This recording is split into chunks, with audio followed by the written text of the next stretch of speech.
Welcome to Cyber Threat Intel, your go-to source for the latest updates, news, and insights on cyber threats. Our goal is to arm you with the knowledge to protect yourself in the digital age, whether you're a cybersecurity professional or just curious about the threats lurking in the digital shadows. Make sure to subscribe now on YouTube or your favorite podcast listening platform to join us on the front lines of cybersecurity, because in the world of cyber threats, knowledge is power. Welcome. This is Cyber Threat Intel, and I'm your host, John Good. This is episode number 44, and it's Monday, June 3rd, 2024. If this is the first time you're joining the show, glad to have you here. Glad that you found the content. If you're returning from another episode or if you've watched other content, glad to see you back and have you back watching the content again. So always great to see everybody getting their fix of cyber threat intel information. So always love seeing people here. With that being said, if you need to grab a snack or a drink to get you through the show, make sure that you run and do that before you keep going with the content. And also, if you want to see the articles and everything around the show or about the show, make sure to go to cyberthreatintel.com. Again, cyberthreatintel.com. That's our website, and you'll be able to find all that information on there. So with that being said, let's go ahead and flip over to my screen and get into the content. All right, so first article here. Phones of journalists and activists in Europe targeted with Pegasus. Go! At least 7 journalists and activists based in Europe were targeted with NSO Group's Pegasus spyware between August 2020 and late June 2023, according to a new investigation that underscores the continuing threat that advanced spyware poses to writers and dissidents. The new investigation carried out by the human rights organizations Access Now, the Citizen Lab at the University of Toronto, and the independent researcher Nikolai Kavantaliani finds that Russian, Belarusian, Latvian, and Israeli journalists and activists, several of whom are living in Europe in exile, were targeted by the notorious Pegasus spyware tool beginning as early as 2020, with additional attacks following Russia's invasion of Ukraine in 2022. So, if you're not familiar with Pegasus, Pegasus is one of the most well-known spyware softwares out there, and they are frequently in controversy. I feel like we haven't talked about them a lot lately, but certainly they are in the news every so often. But one of the things with them is that they say they'll only sell to governments, and so by that statement alone, you have to kind of come to the conclusion that most likely whoever's using it or spying on certain people, so in this case, journalists and people like that, that it is a government that is doing that, which is always interesting and controversial. Article says, while the investigation could not determine who is behind the newly uncovered attacks, which we can pretty much assume that it's a government, the report's authors argue that it underscores the need for more aggressive action as members of European civil society continue to be targeted by spyware, even as policymakers have pledged to crack down on the technology. So we've seen Pegasus used in all kinds of different countries. We've seen it used in South America, Mexico, all over. All these different countries that have used this tool. And in a lot of cases, when we see this coming up, again, there's a lot of controversy around it because it does seem like, in a lot of cases, that it is reporters and those kinds of professionals that are geared or focused on spreading information and getting information and hopefully, right, the truth out there, but those kinds of professionals. We also see it with politicians. We see it with any kind of political figures, all kinds of different people, but certainly people around those kind of professions. It says the victims in this case include 5 journalists and 2 activists. That is aligned with who we usually see this targeting. There's a quote here. It says, "I know that for many years, my absolutely legal journalistic activity can only be of interest to the Belarusian and Russian special services," Radzina said, adding that the only thing that scares her about the newly uncovered targeting is that whoever's behind it might be cooperating with Belarus's KGB or Russia's FSB. So those are their kind of police forces, investigation arms, those kinds of things.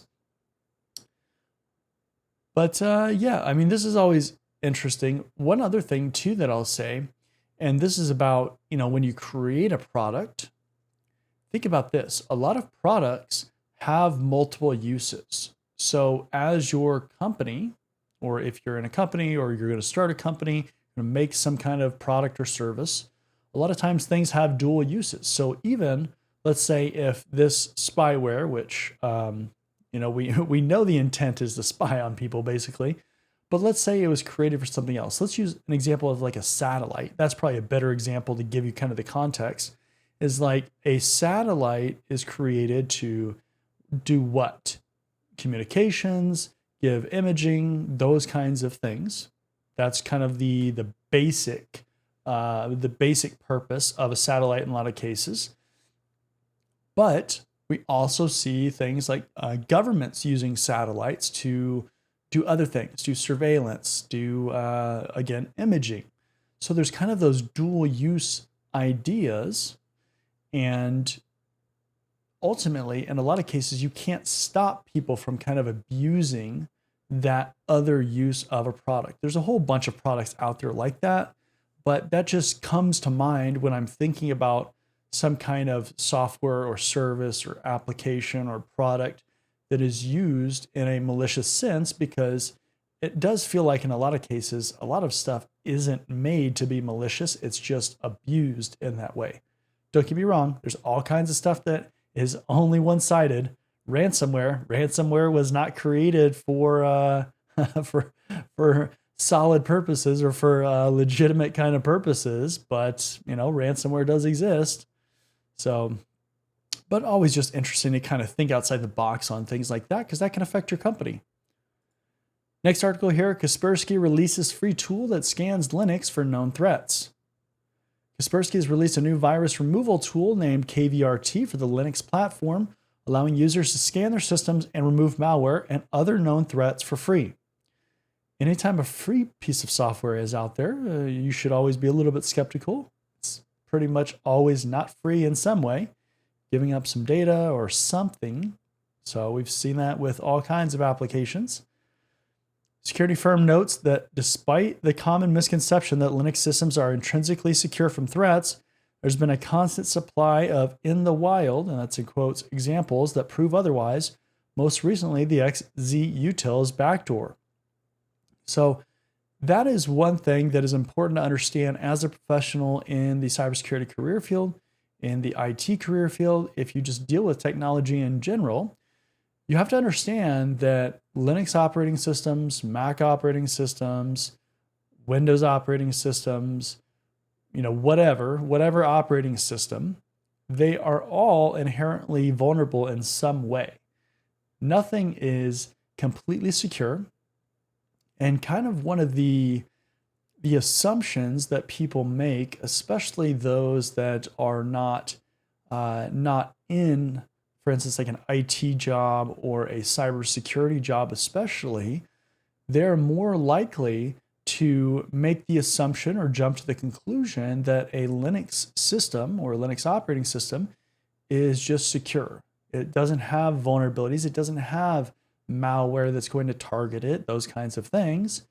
And you have to be careful, even as an IT or cybersecurity professional, that you're not deploying those kinds of systems without taking precautions against those kinds of things. I feel like in a lot of cases, it is easier for people to overlook that aspect of Linux systems, especially thinking that it's just secure inherently, but that's not the case. A lot of times, the reason why we see more news about Windows systems and those kinds of attacks is simply just because more companies, more people use Windows. So that is why attackers go after it. They're going after it based on the numbers. They want to have larger opportunity. That does not mean that these other operating systems aren't they don't have their own issues. They don't have their own vulnerabilities.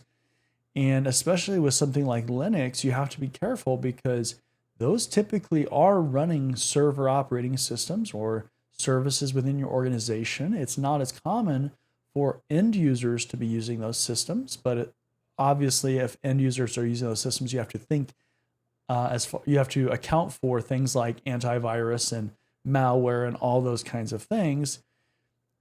But you just have to be careful. This is kind of a reminder that you just have to remember to focus on all those things. Don't just say, well, this is a Linux system, so I don't have to do that. This article says that copies of malicious files are deleted or disinfected, that are deleted or disinfected are stored in a quarantine directory at /var/opt/kvrt 2024_data/quarantine. So it gives the path there for root users in a non-harmful form. So they're giving you a sample, just a copy of that file that has been taken care of, essentially. The quote says, our application can scan system memory, startup objects, boot sectors, and all files in the operating system for known malware. It scans files of all formats, including archived ones, says Kaspersky. Archived ones, that's always a concern because not all tools are able to do that. So things like zip files, but certainly that is something that you need because you don't want to just unzip the folder or unzip the archive in order to actually run the scan. Sometimes that's an issue. So one thing to note is that KVRT only supports 64-bit systems and requires an active internet connection to work. Again, this is the free product, so most likely it's at least reaching back to a server, some kind of command server. So,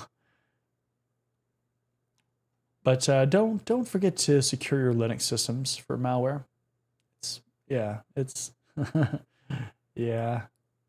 always interesting when companies or people don't do that. It's like, well, that's nice. That's Next article, HHS reverses course, allows Change Healthcare to file breach notifications for others. Department of Health and Human Services, HHS, changed course on Friday and announced that it will allow Change Healthcare to file breach notifications on behalf of the thousands of organizations impacted by February's ransomware attack. We talked about this attack on this show.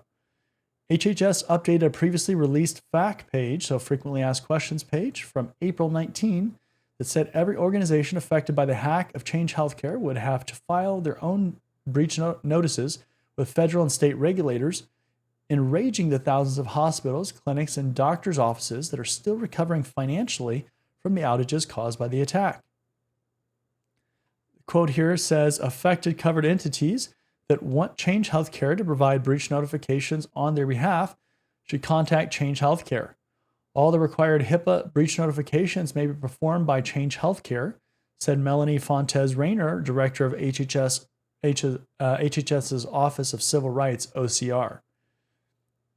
So if you're not aware, especially with HIPAA, but there are other standards and frameworks that have requirements for breach notifications, but HIPAA certainly is one that has that, and obviously because this is a healthcare organization, that's why it's so relevant in this case. But as a security department, how do you handle your notification process?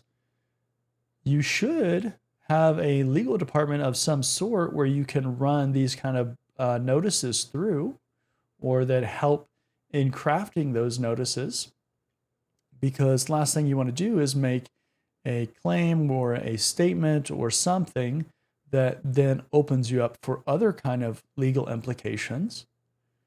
Especially in cybersecurity and IT, we are not legal professionals, so you should not be taking responsibility of the legal requirements. And that's one thing that I think with all these frameworks and all these controls that exist that have things like breach notifications, that you could lose sight of, and sometimes people do lose sight of that. They think because it's a control and therefore they own the control, they own the framework, the standard, and the compliance of that, that they thereby also own the entire legal implications of those notifications of that whole process. That should not be the case, and you have to be really careful if you have senior leadership or leaders of your company that are pushing for that. That's a dangerous situation for you to be in, and probably not a good one for you to be in. So keep that in mind. Keep that in mind. So this Change Healthcare handled about 1 in 3 medical records and processed about half of all medical claims in the US at the time of the breach. So that's a lot. 33% of medical records and half of the medical claims. That's a lot of them. That is a huge amount of the overall amount, right? Letter that goes on to say the letter says that because the data was being processed by Change Healthcare on behalf of other organizations, no entity other than Change Healthcare, its parent company, United Health Group, and the corporate affiliates such as Optum bears responsibility for this breach and is under any legal reporting or notification obligation as a result of it. So this is obviously kind of a dispute of who needs to distribute that notification. Certainly with hospitals, they don't always have large security staffs in general. And so imposing a notification that was the responsibility of somebody else, can be a challenge for sure, especially if you want it in a timely manner.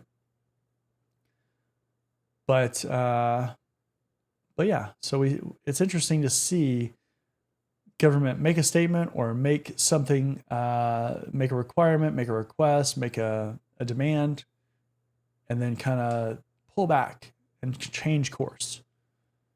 So this is one that's been going on for a little bit. We've talked about this a few times on this channel, so on the show. So I don't want to hit on that too hard, but it is interesting to kind of see how this continues to play out. All right, moving on here. Next article, Ticketmaster hit by data hack that may affect 560 million customers. No! 560 million customers, that is a ton. Not sure if you've heard about this, but this is an important one. This is a big one. Ticketmaster has been targeted in a cyber attack with hackers allegedly offering to sell customer data on the dark web, its parent company Live Nation has confirmed. The Shiny Hunters hacking group is reportedly demanding about 400,000 pounds in a ransom payment to prevent the data being sold. The group reportedly has access to the names, addresses, phone numbers, and partial payment details of 560 million of the site's customers. So 560 million, that's so many. On May 27, 2024, a criminal threat actor offered what is alleged to be company user data for sale via the dark web. It's pretty typical. They try to sell it on the dark web. They're not going to go to the standard internet. On Friday, so this is Friday of last week, Bank Santander confirmed that it had been hacked about 2 weeks ago. Shiny Hunters is also reported to be behind that cyber attack. The group posted an advert on a hacker forum for the data, which it says also includes staff HR details with an asking price of $2 million. The group claimed it had the data of 30 million customers. It also claimed to have 6 million account numbers and balances and 28 million credit card numbers. That's always dangerous when you are taking credit card transactions, when you're storing credit card numbers, because obviously if an attacker can get a hold of those numbers, they can certainly reuse those numbers until they're canceled. And that is just, a breach in general is a huge headache. Nobody wants to go through a breach. Never fun. But thinking about the whole incident response process, how do you identify that you've had a breach? You should prepare well before that. Then how do you contain that breach once you know there's been a breach? What do you go back and do to eradicate that breach and really find out what and where they've gone? Then how do you recover all those systems? How do you just get things back to normal so that if you had to shut down a system or disconnect it or whatever, how do you get back to normal? And then what are those lessons learned that you took out of that scenario to improve for next time? Again, incidents and breaches are never fun, but they're always a learning experience that you should take away lessons that you can use to make your program better. And the better that you can do all this process and really identify what happened, where they went, what they accessed, all of that stuff, you can solve a lot of your problems, or at least make your program a lot better by doing that. Think about this. If an attack group claims that they have 500 and what was it 560 million customers that were impacted, so if they have that many records they're claiming, and they're claiming they have this certain type of data, but you can go back and you can look and you can see as a company that nobody accessed that. Like, we have really good logs and correlation, and somehow you can prove that. I mean, that's extremely powerful from a security standpoint, from a reputation standpoint, from the standpoint of the attackers, that they probably shouldn't mess with you because you have pretty good security. But I mean, that is a challenge in itself to be that good. But you should be striving to make that process as good as you possibly can. The better you can do it, the better your responses are, the safer, or at least the more risk that is reduced in your organization. Kind of a follow-on article here, Ticket Tech customer details exposed in cybersecurity breach. Ticket Tech has been hit by a cyber incident with personal information of Australian customers stolen from a third-party global cloud-based platform. Cybersecurity Minister Claire O'Neill said late on Friday night that the breach was affecting many Australians, but appeared restricted to the release of names, dates of birth, and email addresses. On Saturday, the federal government's Australian Cybersecurity Centre issued an alert saying it was aware of successful compromises of several companies that use the services of US-based cloud storage company Snowflake. The breach is the second reported this week of a major global ticketing outlet. Hackers took the personal information of 560 million customers of Ticketmaster, which we just talked about, but that company has not said if any Australians were affected. The email said, so they sent out this email, "We would like to reassure you that Ticket Tech has secure encryption methods in place for all passwords, and your Ticket Tech account has not been compromised. In addition, we utilize secure encryption methods to handle credit card information, and transactions are processed via a separate payment system, which has not been impacted. Ticket Tech does not hold identity documents for its customers." So that'd be like IDs or passports or things like that. So again, your response needs to be vetted by a legal counsel or a lawyer or somebody to make sure that you're not going to get yourself in hot water saying something that could come back and bite you later or open you up for other kinds of scrutiny. But having a better handle on your security and checking, going back and validating, making sure that attackers didn't get into your network. If a vendor, such as in this case Snowflake, if they give you commands or something to run to go validate, or information on who this might be coming from, this attack, then you should definitely do that and think of other security measures or steps that you can take to further validate that you haven't been compromised. Cybersecurity is hard. Cybersecurity is not easy. If you work in cybersecurity, you're probably starting to figure that out. If you just started, if you've been in the career field for a while, then you know that. A lot of people from outside of cybersecurity don't always understand that it is harder than they perceive, because there is a lot of work that goes into it just to have a decently running security program, let alone to get to a good or a very mature program, which requires significantly more resources and effort, especially if you are at scale. And as you scale as a company, it's not easy. It takes a lot of work. There's a lot of politics involved with it.